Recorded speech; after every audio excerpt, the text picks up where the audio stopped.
What is up, ladies and gents? Welcome back. How is it going? Today I am going to talk about patch 9.19 because yesterday was the day when patch 9.19 went live. I know guys, sorry I'm one day too late because yesterday was just a super busy day, but I still figured that there might be a few guys who do not know what exactly changed or who do not like to read stuff about patches, and maybe some of you would like to know what I think about all those new things with this patch. So my today's main topics are going to be, of course, ranked battles, improved equipment and directives, interface improvements, and some other small enhancements as well with patch 9.19. For example, Sisterhood of Steel, and we have female crew voices now, or female commander voices in the game. So without further ado, let's get right into the action, or let's get right into the news. Was it better? In my previous episode, a few guys said you should work on your Keemstar action, so was it better? Let me know. But now let's talk about our first topic, which is ranked battles. Ranked battles is a 15 versus 15 mode exclusive to tier 10 vehicles. So to be able to play this mode, you must have at least one tier 10 vehicle to play with. Where the first team to eliminate all the enemy tanks or to capture enemy base is going to be victorious. So basically like random battles, nothing new over here. But that's where the similarity ends, because ranked battles is all about your individual results. Your ultimate goal is to deal as much damage as possible, as much spotting as possible, to get as much experience as possible. Because experience is going to be the most important thing in ranked battles. The more successful you are in the battle, the higher your rank is going to be in the special leaderboard of the ranked battles. So the higher your rank is, the better your enemies are. This is what ranked battles are all about. And this is what a lot of you guys wanted to see. Skill-based matchmaking.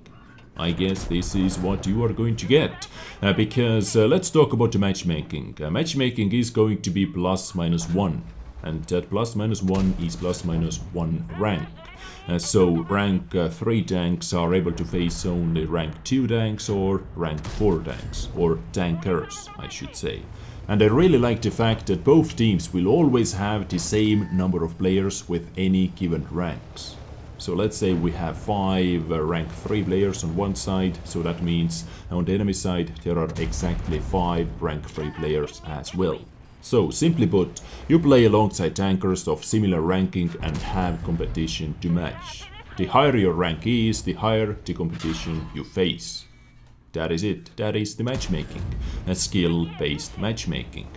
Now let's talk about progression and what I meant when I said it is all about, or ranked battles are all about your individual performance. So to be able to move up in ranks, to be able to move up in ladder, you have to collect ranked tokens, aka chevrons. They are called chevrons in World of Tanks.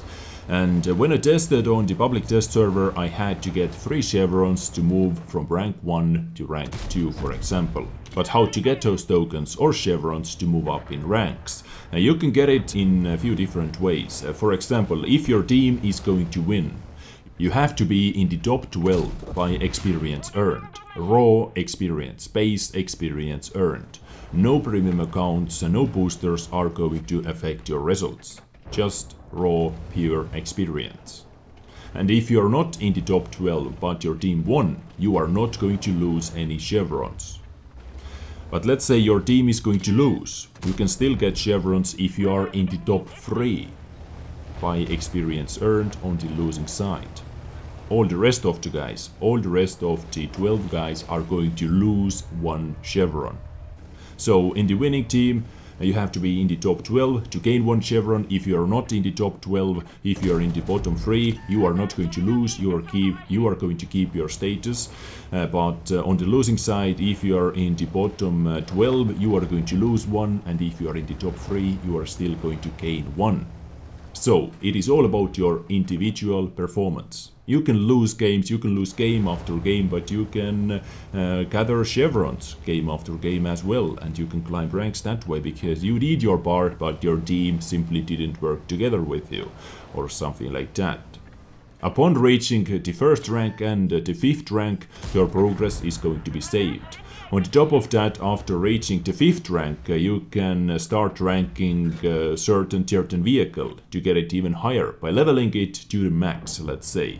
Each vehicle rank is bound to the vehicle in which it was earned and remains there throughout the stage. Just one exception over here, the number of vehicle ranks is not limited. So you can go sky high.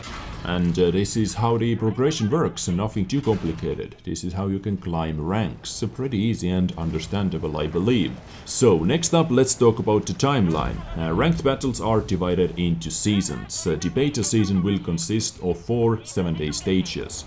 When a new stage begins, rank leveling is reset to the beginning. So let's say in the first stage you achieved rank number 5, and when the next stage starts, your rank is going to be 0. You are in the beginning, you have to start grinding again, but do not worry, the progress achieved by the end of day 7 is included in the leaderboard.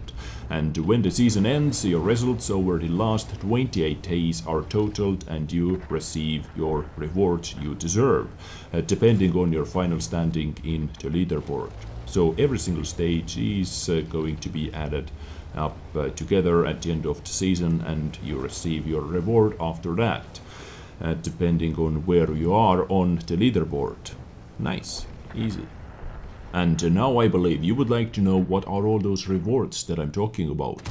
So alongside with the usual earnings per battle, experience and credits, you will get a lot of bonuses playing ranked battles, a lot of consumables, a lot of personal reserves when you achieve new rank and when you complete some missions as well. I believe we are going to have some missions dedicated for ranked battles, and actually guys, at least on the test server, when you're ranked up, you are going to get a lot of consumables and personal reserves and some credits on the top of that.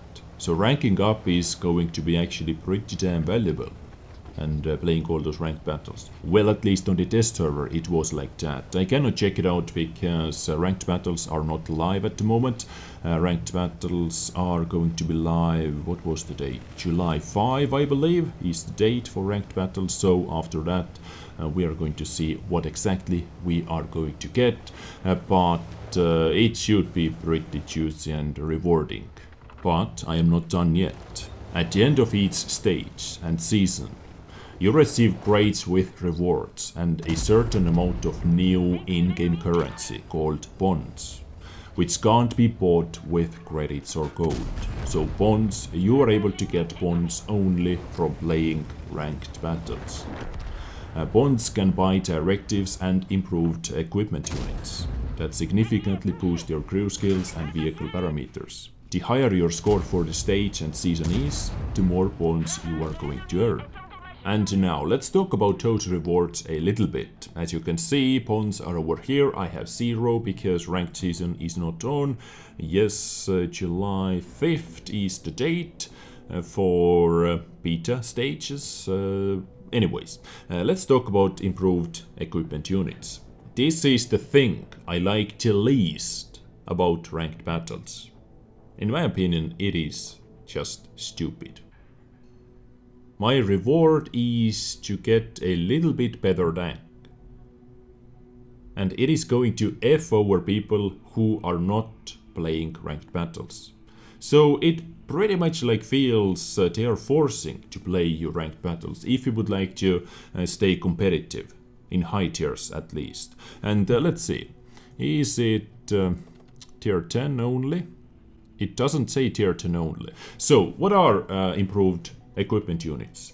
Usually they are going to boost your standard equipment, for example, ventilation by 2.5%. My standard ventilation has a plus 5% to all crew skills, as we can see. Venting system, aka improved ventilation, has 7.5%.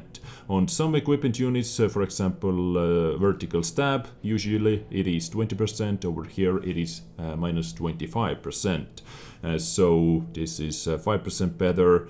Repair is actually 15% better, if I am not mistaken. Where are you? Yep, 25 and 40. So usually it is from 2.5% to 5% better equipment unit than the standard one. And when I tested out this thing on the test server, innovative loading system on my D62A, together with directive, I was able to get my reload time on tier 10 medium tank under 5 seconds. It was 4.93 if I remember correctly.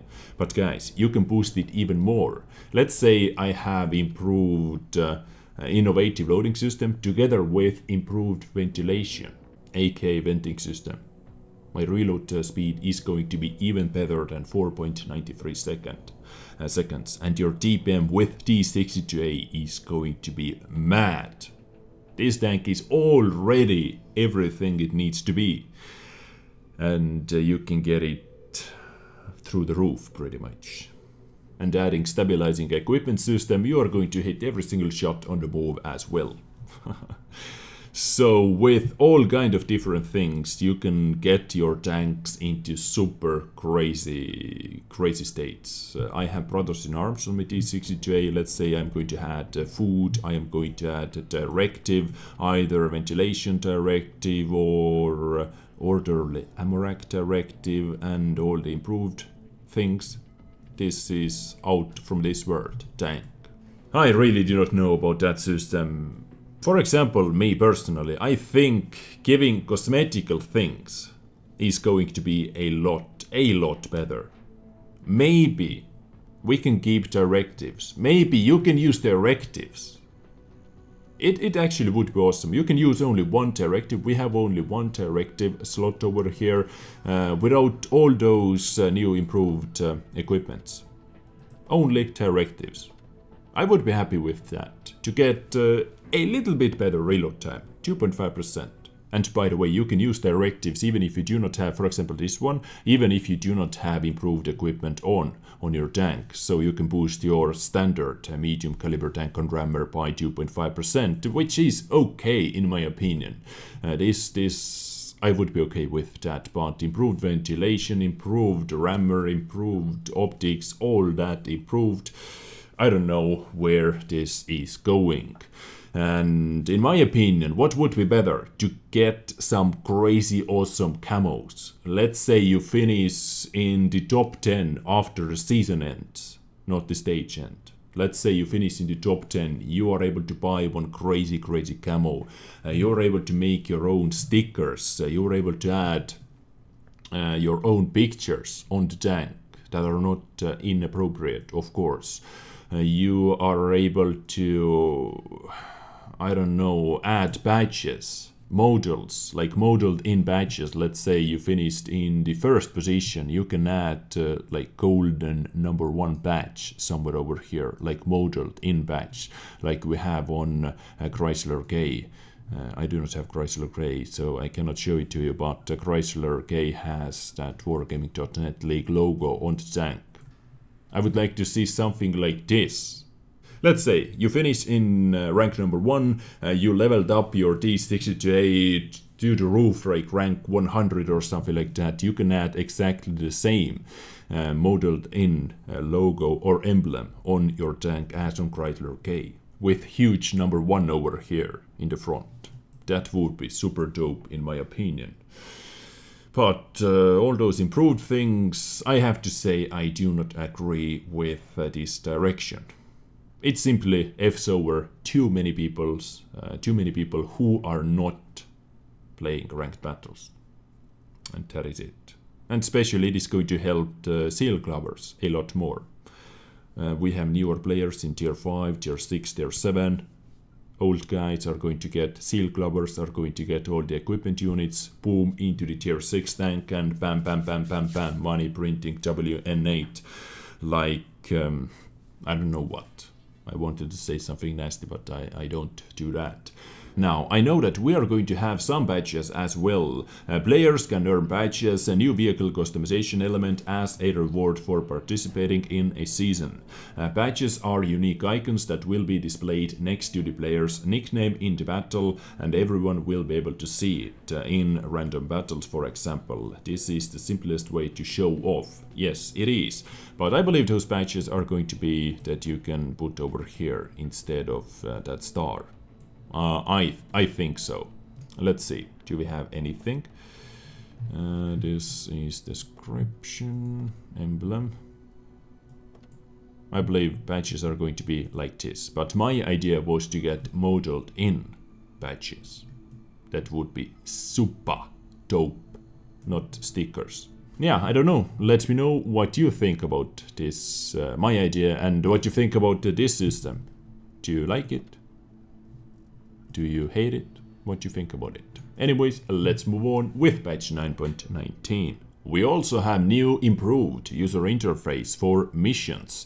Under missions you can see events, ongoing events, you can see missions, you can see special missions for your picked tank. For example, D60J, I want my supply box. I already did that mission with all the rest of the tanks, so this means I have, yep, this mission is same for all the tanks. But under events we can see top of the tree.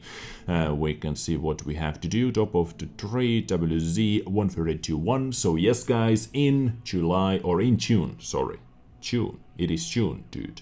I am going to get my tier 10 bulldozer WZ1321. Just perfect timing. I actually started grinding towards this tank a few weeks ago when I did not know about this top of the tree, so it was almost like made for me. Thank you Wargaming for that. You can see what you have to do, collect tokens. We also have supply box challenge event going on. I want my supply box, which is completed, unavailable. A supply box medium, I have to get 10 tokens in total. Let's see what I have to do. Can I see it over here? Oh, I have to get 10 times I want my supply box, and after completing it for 10 times I get 10 personal reserves, additional crew, and fire extinguisher. Okay, and finally supply box small 555. Okay, whatever. Anyways, under missions we have top of the tree, type 5 heavy going on at the moment. You can see the special things and some other missions as well.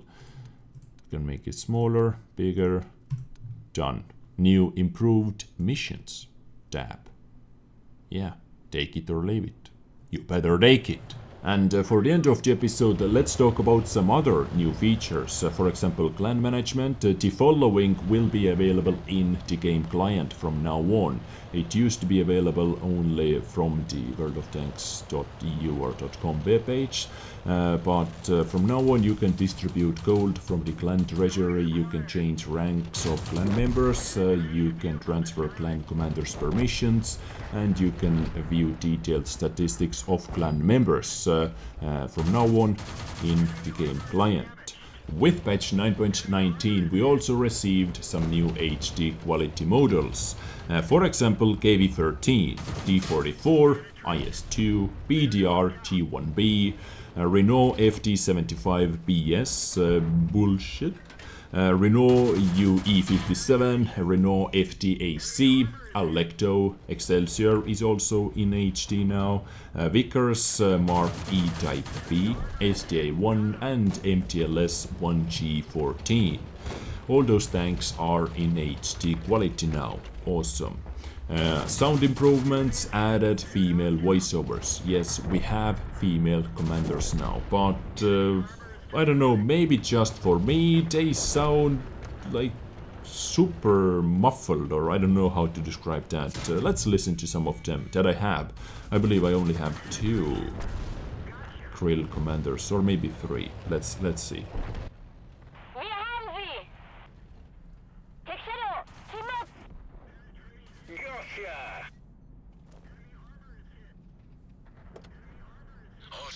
Alltså pekninge.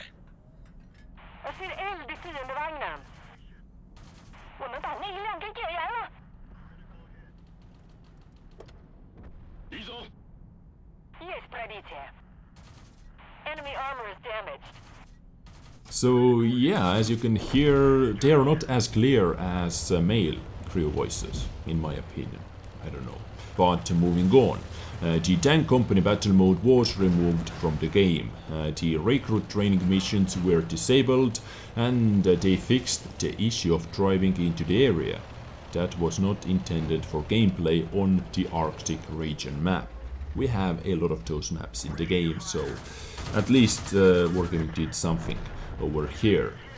Changes to the matchmaker. We made some changes to the matchmaker to decrease the number of 1 and 2 tier battles in favor of 3, 5 and 7 tier battles. So 3 top tier vehicles, 5 medium tier vehicles and 7 bottom tier vehicles. Yes, I have to say it was, although I like it, full tier 10 battles, I like it, but sometimes it was getting a little bit too boring, if I'm completely honest.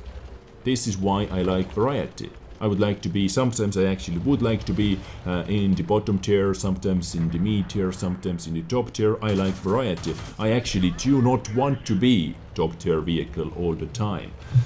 Changes to the perks. The Sisterhood of Steelberg now becomes Brothers in Arms, which allows mixed crews. You can take one krill, you can put that krill into the commander's position. You can actually change the position if you do not know under the crew member. There is one tab where you can do that. You can, let's say, you can make STB1's loader into the Type 61's commander's position, for example. There is a way to do that, so you can spread your curls that way, if you like to hear female crew voices in every single tank. If you have that many curls, of course, but I'm not going to do that because I have to be honest with you guys, I am not so hyped about those female voices. Finally, changes to the vehicles. Panzerkampfwagen 7 vehicle model changed, that you can see on the screen, and VK7201K's armoring changed a little bit. USSR T50 changed the displayed engine power on the V4M engine from 300 to 400 horsepower engine, which corresponds to the actual engine power in the game. Okay, some visual changes, and USA changes to the USA tanks: M4A3E8 Sherman, M4A3E8 Fury, and M4A3E2 Sherman Jumbo. Armor on the gunmantle improved. So go out here and play with your USA medium tanks, guys, in the hull down position, of course, because gunmantle is better now. Anyways, I believe this is going to be it about patch 9.19. I covered the most important topics, the biggest changes with patch 9.19, and I hope today's episode was informative, helpful, and maybe something else. If you did enjoy, click that like button. If you didn't, click that dislike button, and let me know what you think about all those things, about patch 9.19 in general. We didn't have that many changes to the vehicles in this patch, new HD models of course, but seems like ranked battles was the biggest part of this patch. Of course it was, it only doesn't seem like it. But I leave now, take care and bye.